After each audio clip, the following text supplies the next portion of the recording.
जय जगन्नाथ हरे कृष्ण।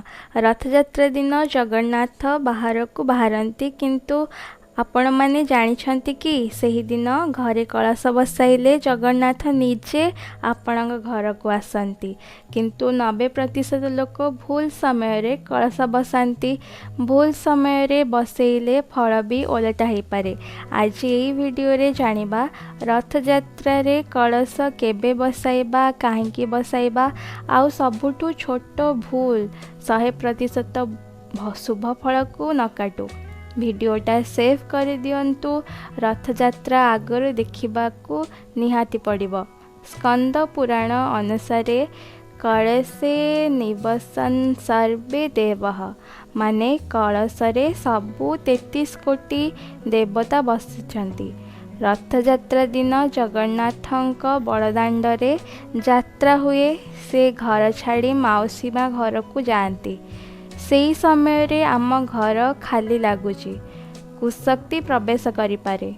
तेणु कलश बसाइले 3टी फायदा। प्रथमटी होउची कलश तो जगन्नाथंक प्रतीक, से घरे रहिले घर खाली हुए नहीं।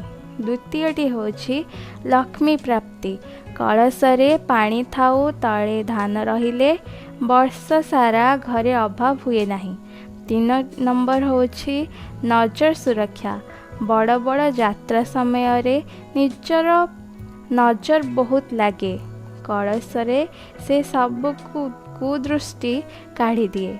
किंतु मने रखंतु कलश बसाइबाटा भल किंतु समय आउ विधि भूल हेले तार फल प्राप्ति होई न थाए। एबे समय सुनंतु। रथयात्रा तो आषाढ़ शुक्ल द्वितीय तिथि रे हुए। कलश सेही दिन बसाइबे। 2026 रथयात्रा 16 जून गुरुवार दिन पड़ुछि। द्वितीय नियमटी होछि सबुठु गुरुत्वपूर्ण समय। 2026 16 जून रे कलश बसाया पई 3टी उत्तम मुहूर्त हेउछि सकाळ 4टा 6 रु 4टा 54 पर्यंत ब्रह्म मुहूर्त, दिन 11टा 50 रु 12टा 42 पर्यंत अभिजित मुहूर्त, संध्या 6टा 40 रु 7टा 4 पर्यंत गोधूली मुहूर्त एवं 3टी निषेध समय हैला राहुकाल दिन 1:59 ठारू 3टा 39 पर्यंत। एही राहुकाल रे बसाइबा नहीं एवं घरे छुआ जन्म होइथिले किंबा कहार मृत्यु होइथिले 11 दिन जाए कलश बसिबो नहीं। जेते बेले रथ चालुथिबो सेते बेले घरे पूजा निषेध। रथ लागी सारला परे बसाइबे। बे चलंतु जानिबा केमिति बसेबे। प्रथमे गोटे पितल कलश, गंगा जल, 5टी पत्र थिंबा आंब डाल, गोटे नड़िया, हलदी, चून, चंदन, 7 प्रकार शस्य, गोटे कॉइन, नुआ लुका एवं झोटी। प्रथमे स्थानर शुद्धि। उत्तर पूर्व कोण जेउटाकू ईशान्य कोण कहती सेही कोण सबुठारु पवित्र। सेही को गंगा जल छिंचिकी पवित्र करी झोटी देबे। द्वितीय रे कलश स्थापना। कलश रे 80% गंगा जल भरी सेथिरे हलदी, गोटा कॉइन, 7 प्रकार शस्य पकाई ऊपरे आंब डाल रखी ता ऊपरे नड़िया रखी नड़िया रे स्वस्तिक अंकित करी रखिबे। तापरे कलश को नुआ नाली लुगा गुड़ाई जेतेबेले जगन्नाथंकर रथर रंग नाली सेही रंगर नाली रंग व्यवहार करिबे। हस्त जोड़ी 3 थर कहिबे ओम जगन्नाथाय नमः मम गृहे सन्निधो भव, माने हे जगन्नाथ मो घरे आसी बसंतु। तापरे कोरा खई पिठा की खीरी भोग लगाइबे। जगन्नाथ तो खाइबा पाई बहुत भल पाती। एबे प्रश्न आसीबो केते दिन रखिबे। रथयात्रा रु बाहुड़ा यात्रा पर्यंत 9 दिन रखिबे।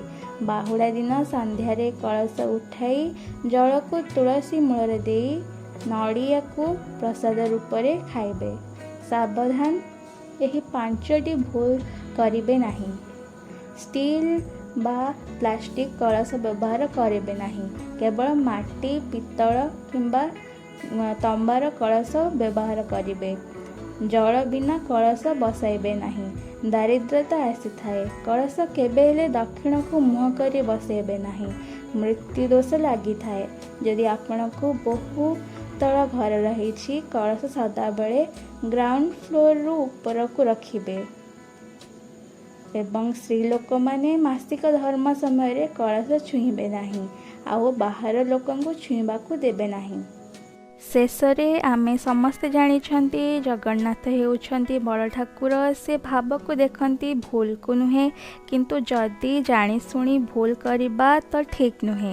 एही रथ यात्रा रे नियम रे कलश बसांतु, देखिबे वर्ष सारा जगन्नाथଙ୍କ आशीर्वाद प्राप्त हब। रोग ऋण शत्रु सबुठारु दूरेई जिबे। भिडियोटी रथ यात्रा पूर्वरु सबु ओडिया साथी को सह शेयर करंतु। के जाने कहार घर को महाप्रभु पहुँची जिबे।